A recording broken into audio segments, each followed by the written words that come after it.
자식을 위해 헌신했는데 왜 나는 이렇게 외롭고 불안할까요? 혹시 아이가 없으면 내가 없는 것 같다는 생각. 그 감정, 당신 혼자만의 것이 아닙니다. 이 영상이 끝날 때쯤이면 당신의 마음속 이야기를 조금은 이해하게 되실 거예요. 1장. 그 아이가 없으면 나는 공허합니다. 조용한 저녁, 혼자 앉아 있는 거실. 시계 초침 소리만이 공간을 가르고 있습니다. 하루 종일 울리지 않은 휴대폰을 바라보며 그녀는 조용히 한숨을 내쉽니다. 아들이 전화를 안 하네요. 그녀는 쓸쓸히 웃으며 말합니다. 한때는 온 집안을 뛰어다니던 그 아이가 지금은 너무도 멀게 느껴집니다. 이제는 성인이 되어 타지에서 살고 있지만 그녀의 마음속엔 여전히 어린아이로 남아있죠. 하루에도 몇 번씩 그 아이의 안부를 궁금해하고 문득문득 그리움에 눈시울이 붉어집니다. 얘는 바쁘겠지 라고 스스로를 달래보지만 속마음은 그렇지 않습니다. 마치 자신이 필요 없는 사람이 된 것 같고 점점 잊혀지는 느낌에 마음이 시립니다. 그녀는 말합니다. 아이가 없으면 나는 아무것도 아닌 것 같아요. 그 말엔 서운함과 허전함, 그리고 말할 수 없는 상실감이 담겨 있습니다. 젊은 시절, 그녀는 모든 것을 가족에게 바쳤습니다. 아이를 위해, 남편을 위해, 자신의 꿈과 욕망을 내려놓고 그저 엄마라는 이름으로 살아왔습니다. 그때는 당연한 줄 알았습니다. 가족이 행복하다면 나도 행복하다고. 그 아이가 웃으면 나도 웃었고 그 아이가 아프면 더 아팠습니다. 하지만 시간이 흘러 그 아이는 자신만의 세상을 만들어가고 이제는 하루하루가 너무 조용합니다. 그녀는 그 조용함 속에서 자신을 마주합니다. 나는 도대체 누구였을까? 아이를 떠나보낸 지금 나는 어떤 사람일까? 이 질문은 단지 철학적인 성찰이 아닙니다. 삶의 한가운데에서 떠오른 절박한 물음입니다. 그녀는 이제야 느낍니다. 그동안 자신이 얼마나 한 사람에게 의지하고 있었는지를, 그리고 그 의지 뒤에 숨어 있던 불안과 외로움을. 사람들은 말합니다. 이제는 자기 삶을 살아야지. 아이도 성인이잖아. 하지만 그런 말이 위로가 되지 않습니다. 왜냐면 마음은 논리로 움직이지 않기 때문입니다. 그녀의 마음은 여전히 그 아이 곁에 있습니다. 아침에 일어나서 밥을 지을 때도, 저녁에 혼자 있을 때도 그 아이를 생각합니다. 그리고 그 생각은 곧 공허함이 되고 눈물이 되고 때로는 짜증과 분노로도 나타납니다. 왜 이렇게 되었을까요? 그녀는 자식에게 기댄 것이 아닙니다. 그녀는 자식에게 자신을 던진 것입니다. 그래서 그 아이가 멀어질수록 자신의 일부가 사라지는 것 같은 고통을 느낍니다. 이건 결코 이상한 일이 아닙니다. 누구나 사랑했던 대상이 멀어질 때 우리 마음은 방향을 잃고 흔들립니다. 특히 오랫동안 그 사랑이 삶의 중심이었던 사람에게는 더 그렇습니다. 그녀는 단지 그 아이의 엄마로만 살아온 것이 아니라 자신의 삶 전체를 그 아이로 채워왔습니다.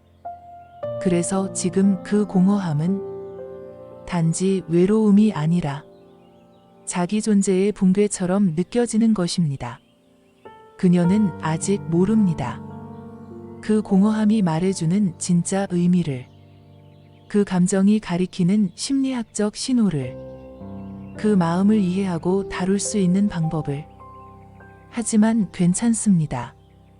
지금 그녀는 그 시작점에 서 있습니다.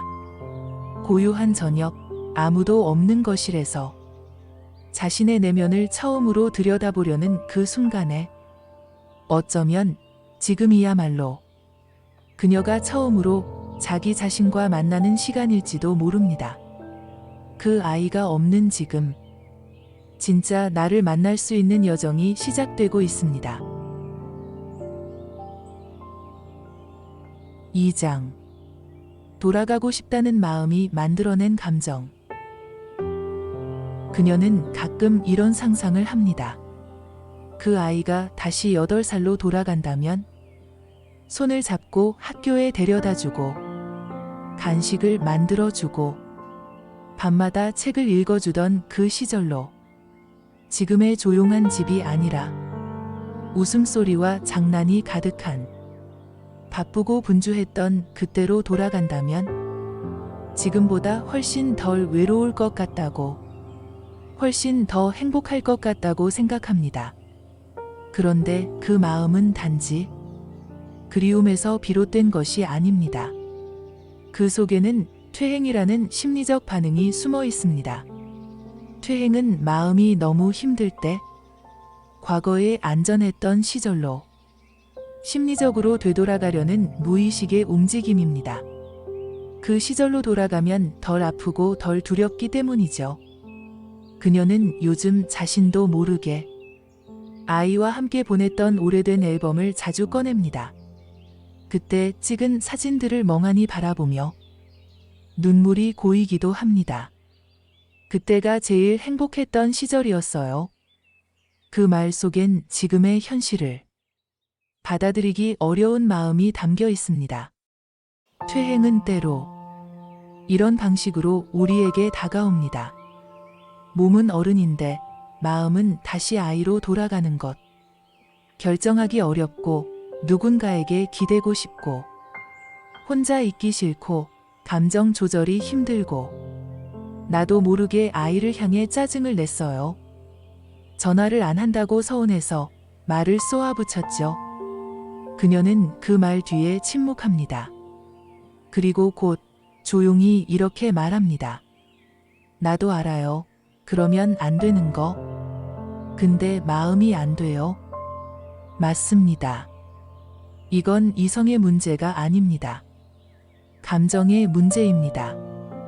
그리고 그 감정의 밑바닥에는 두려움과 상실감이 있습니다. 가족 안에서 헌신해온 세월, 나를 필요로 하던 사람들이 줄어드는 현실, 이제는 아무도 나를 찾지 않는다는 공허함. 그 감정들이 너무 커지면 마음은 무의식적으로 퇴행을 선택합니다. 익숙했던 방식으로 돌아가 그때처럼 사랑받고 필요받고 싶어지는 것입니다. 퇴행은 부끄러운 게 아닙니다. 누구나 힘들 땐 마음이 옛날로 돌아가고 싶어집니다. 그리고 그건 그만큼 지금이 외롭고 고된 시간이라는 뜻이기도 합니다. 그녀는 한 번도 자신이 약하다고 생각해 본 적이 없습니다. 늘 강하고 무너지지 않는 사람이었죠. 가족을 책임지는 어른, 엄마로서. 그런데 지금은 작은 말 한마디에 눈물이 터지고 문득문득 공허함이 마음을 뒤덮습니다.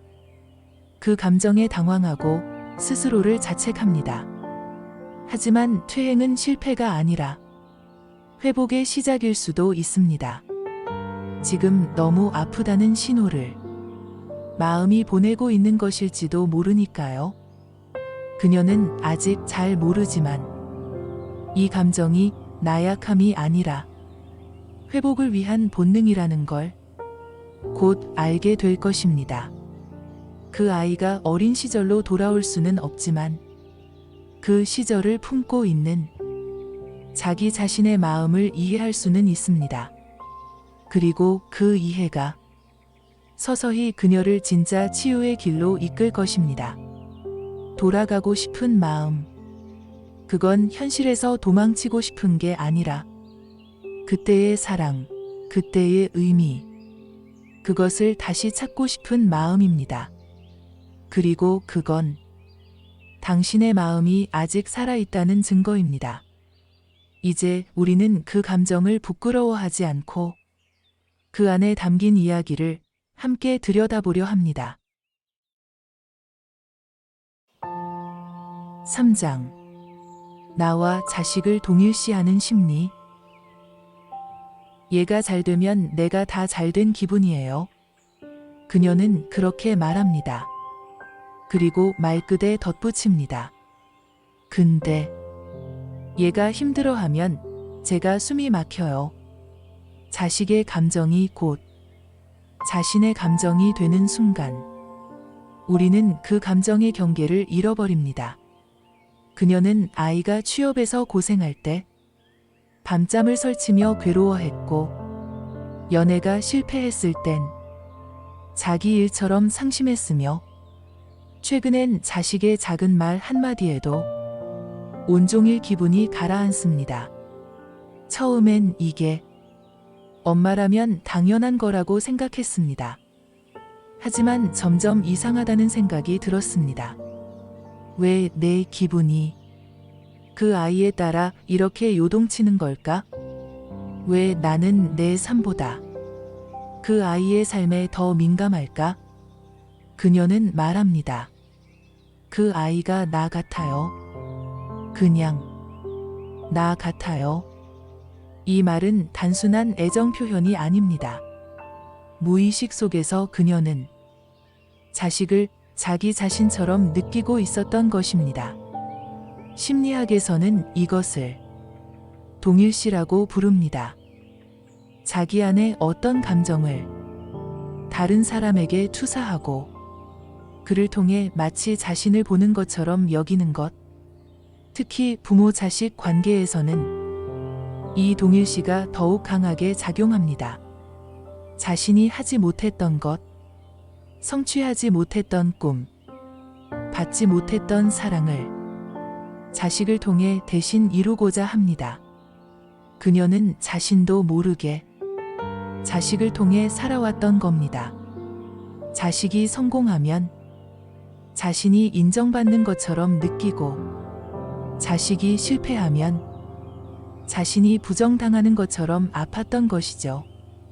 이러한 동일시는 처음엔 헌신처럼 보입니다. 아이를 위해서라면 뭐든지 해줄 수 있어요. 나는 안 먹어도 되니까 얘가 먹는 게 좋아요. 하지만 그것이 시간이 흐를수록 왜곡을 일으키기 시작합니다. 자식을 있는 그대로 보는 것이 아니라 자신의 대리인처럼 보기 시작합니다. 그리고 그 아이가 독립하려고 할 때 상처받고 버림받은 느낌을 받습니다. 이제는 나 없이도 잘 지내는구나. 기쁨보다 서운함이 먼저 찾아옵니다. 사랑은 주는 것이지만 동일시는 내가 되어줘라는 무언의 요구를 품고 있습니다. 그 요구가 충족되지 않을 때 우리는 고통받고 관계는 불편해집니다. 그녀는 이제야 깨닫기 시작합니다. 내가 아이를 위해 한 일이 사실은 나를 위해서였구나. 얘가 잘 되면 내가 잘 된 것 같아서, 얘가 힘들면 내가 무너지는 것 같아서. 이제 그녀는 조금씩 감정의 선을 배우고 있습니다. 내 감정과 아이의 감정은 다르다는 것. 그 아이의 인생은 내 것이 아니라는 것. 그리고 그것이 결코 사랑이 없다는 뜻은 아니라는 것. 동일시는 때로 따뜻함을 가져오지만 지나치면 관계를 무겁게 만듭니다. 그 아이는 누군가의 꿈이 아니라 그저 자기 자신으로 살아야 하며 나 역시 내 인생을 나로서 살아야 한다는 것. 이 깨달음은 쉽지 않습니다. 너무 오랜 시간 하나였던 감정을 이제 와서 떼어낸다는 건 마치 살을 도려내는 것처럼 느껴지기도 합니다. 하지만 그녀는 조금씩 그 통증을 감내하려고 합니다. 왜냐면 그걸 넘어야 비로소 그 아이와의 관계도 자유로워질 수 있다는 걸 알게 되었기 때문입니다. 내가 아이를 사랑하는 방식이 그 아이를 짓누르고 있었다는 걸, 그리고 그 사랑이 사실은 내 마음속 상처에서 시작된 것임을 그녀는 이제 천천히 인정하고 있습니다. 동일 씨는 결국 나를 돌보지 못했던 시간의 그림자입니다. 그 시간을 이제부터라도 다시 써 내려갈 수 있다면 우리 관계도 다시 시작될 수 있습니다. 4장. 자식을 위한 것이었지만 결국 나를 위한 것이었다. 나는 평생 가족을 위해 살아왔어요. 그녀는 이 말을 할 때 자부심과 함께 어딘가 슬픈 미소를 지었습니다. 젊은 날엔 늘 바빴습니다. 직장과 집을 오가며 아이 도시락을 싸고 학원을 챙기고 밤늦게 돌아온 남편을 위해 식사를 차리며 그렇게 하루가 흘러갔습니다. 그 누구보다도 헌신적인 엄마였고 좋은 아내였고 착한 딸이었습니다. 그런 삶이 고단하긴 했지만 그녀는 자주 말했습니다. 그래도 내가 있어야 집이 굴러가지. 그 말은 사실이었습니다. 가족의 중심에는 늘 그녀가 있었습니다. 누가 아프면 그녀가 간호했고, 명절이 오면 제일 먼저 움직였고, 문제가 생기면 가장 먼저 나섰습니다. 그런데 문득 지금 이 조용한 거실에 앉아 있으면 그 모든 시간들이 하나둘씩 떠오르며 이런 질문이 따라옵니다. 그렇게까지 할 필요 있었을까? 내가 없으면 진짜 안 됐던 걸까? 아니면 나 스스로가 그 역할에 너무 매달렸던 걸까? 사람들은 그녀를 칭찬했습니다. 진짜 좋은 엄마야. 너 같은 사람이 집안에 있으니 다 잘 되지. 그 칭찬을 들을 때마다 그녀는 뿌듯함과 동시에 무언가 알 수 없는 허기가 마음 안쪽에 남았습니다. 무언가 더 깊은 데서 조용히 울고 있는 자신을 느꼈습니다. 그녀는 이제 조금씩 고백합니다. 사실 그 헌신이 가족을 위한 거였지만 동시에 저 자신을 위한 거였던 것 같아요. 자식이 성공하면 자신이 인정받는 것 같았고 남편이 잘 되면 자신의 선택이 옳았다고 느꼈으며 부모에게 효도하면 자신이 괜찮은 사람 같았습니다. 모든 관계 속에서 그녀는 스스로를 증명하려 했습니다. 나는 괜찮은 사람이야. 나는 사랑받을 자격이 있어. 그 말을 누군가 해주지 않아도 삶으로 보여주고 싶었습니다. 하지만 정작 가장 중요한 대상에게 그녀는 말을 건네지 못했습니다. 바로 자기 자신입니다. 한 번도 자신에게 묻지 않았습니다. 나는 지금 괜찮은가요? 나는 오늘 어떤 기분인가요? 나는 정말 원하는 삶을 살고 있나요? 그녀는 누구보다 부지런했고 성실했고 책임감이 강했지만 스스로의 감정에는 오히려 무심했습니다. 누군가에게 잘 보이기 위해, 누군가를 실망시키지 않기 위해 늘 바쁘게 살았지만 그 중심에는 나는 없었습니다. 그래서 지금 공허함이 더 크게 다가옵니다. 오랫동안 붙잡고 있던 역할들이 하나둘씩 사라지자 남은 건 정체를 알 수 없는 나 자신입니다. 그녀는 이제 묻고 싶습니다. 그토록 헌신했는데 나는 왜 아직도 외롭고 불안할까요? 그 이유는 단순합니다. 그 헌신이 진심이 아니어서가 아니라 그 헌신이 자신의 결핍을 메우기 위한 무의식의 도구였기 때문입니다. 사랑을 받기 위해, 사랑을 주었던 시간들, 필요받고 싶어서 필요한 존재가 되려 했던 선택들, 그건 결코 나쁜 것이 아닙니다. 단지 이제는 그 이유를 알고 싶어진 것입니다.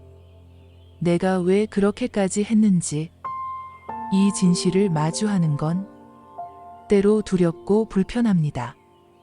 하지만 이 과정을 지나야 비로소 내 감정에 이름을 붙이고 자유로워질 수 있습니다.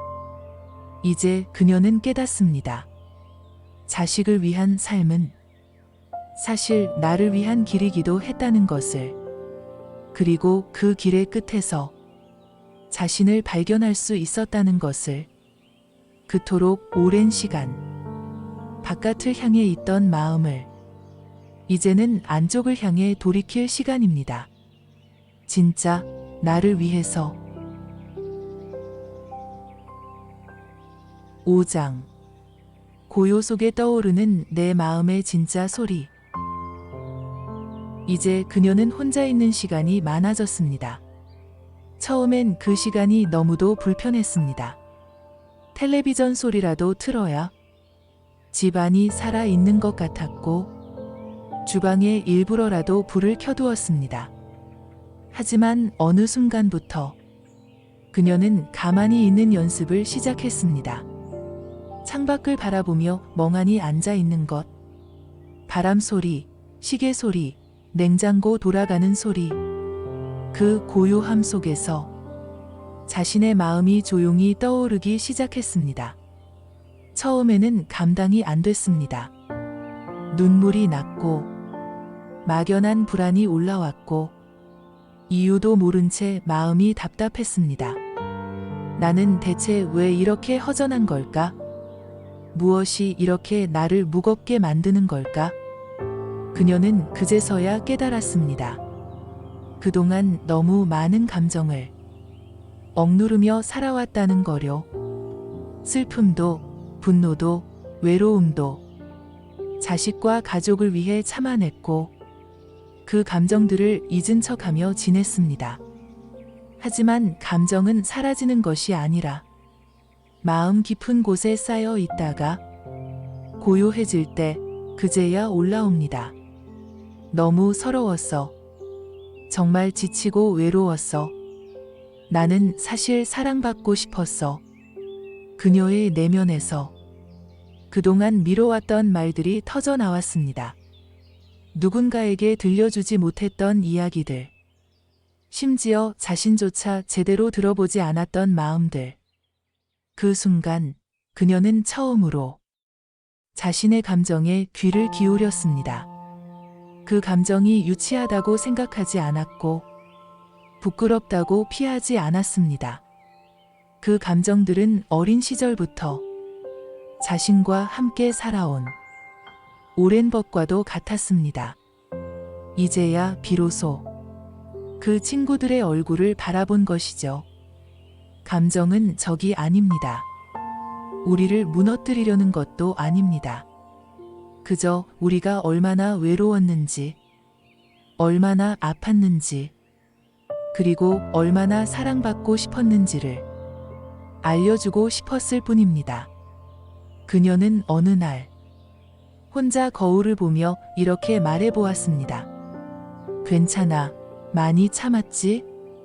너무 애썼어. 이제는 울어도 돼. 그 말 한마디에 그녀는 한참을 울었습니다. 그리고 울고 나니 마음이 아주 조금 가벼워졌습니다. 고요함이 주는 선물은 그 무엇보다 정직한 자기 자신입니다. 타인의 기대, 가족의 요구, 사회의 기준, 그 모든 소음을 걷어낸 뒤에 비로소 남는 가장 순수한 자기 자신. 그녀는 이제 자식이 전화를 하지 않아도 마음이 무너지지 않습니다. 남편이 자신의 감정을 몰라줘도 세상이 끝난 것처럼 느껴지지 않습니다. 왜냐하면 이제는 그 누구보다도 자기 마음을 알아주는 사람이 생겼기 때문입니다. 그것은 바로 자기 자신입니다. 자신의 슬픔을 인정하고 감정을 억누르지 않고 그저 있는 그대로 바라보는 것. 그것만으로도 우리는 깊은 치유를 경험하게 됩니다. 고요 속에서 들리는 그 소리. 그것은 아주 오랫동안 말하지 못했던 우리 마음의 진짜 목소리입니다. 지금 당신이 그 소리를 듣고 있다면 당신은 이미 회복의 길 위에 올라선 것입니다. 그 소리를 계속 들어주세요.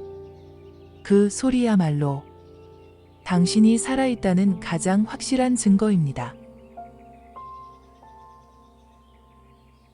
6장.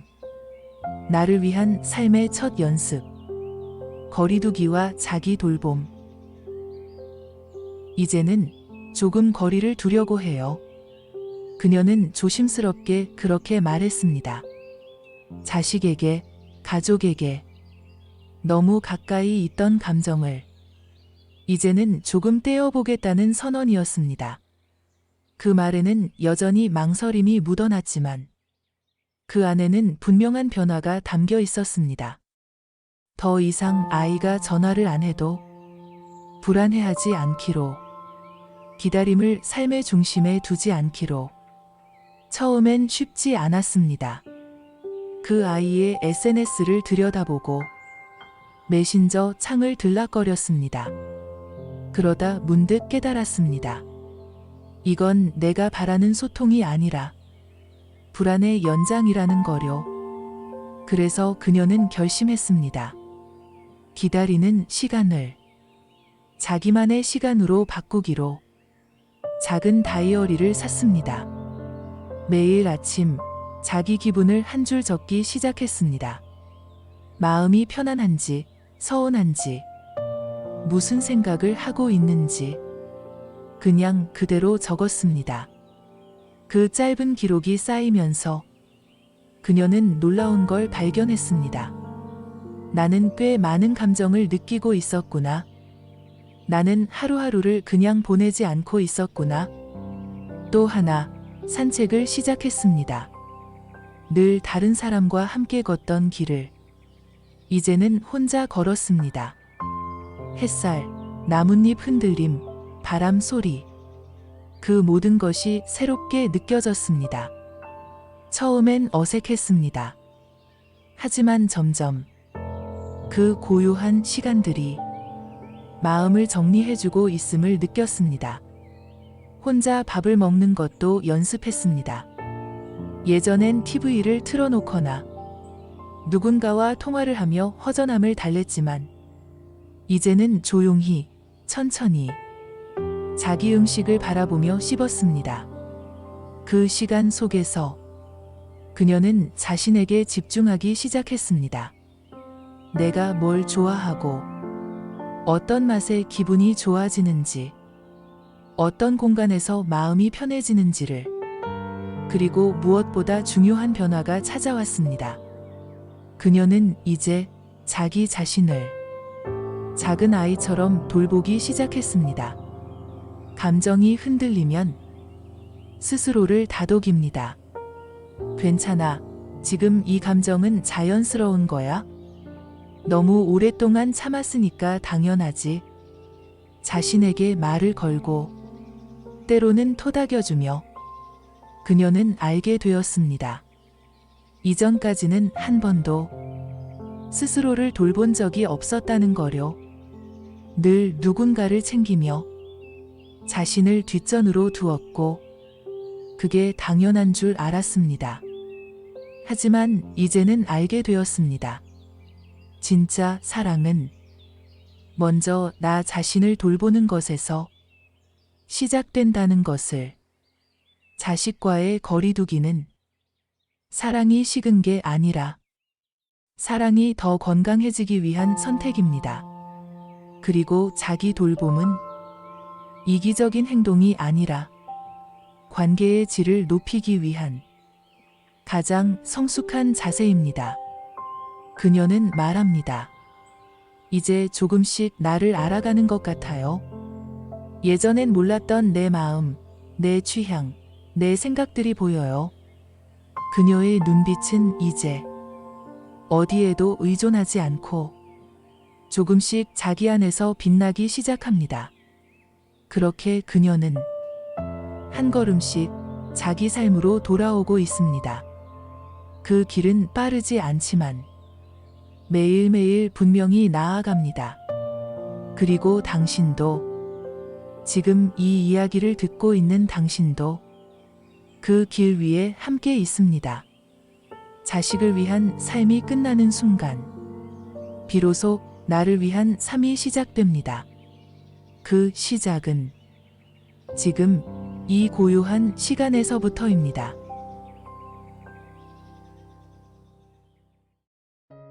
그 마음, 이제는 당신의 차례입니다.